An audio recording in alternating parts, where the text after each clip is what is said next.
Come and join us on today's jobs.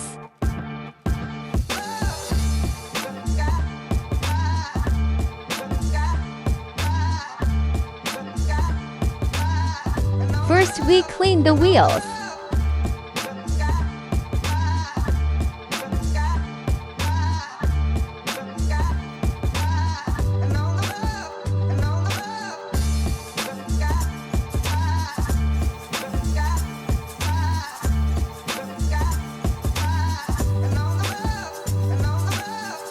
Then we film the body work.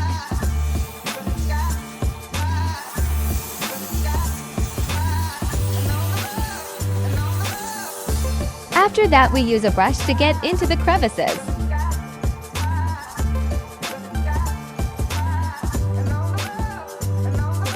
Then onto a contact wash using our wool mitt.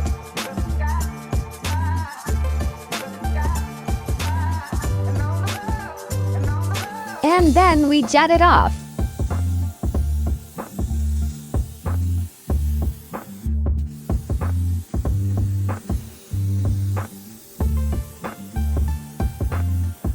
After that, we add a hydrophobic rinse aid.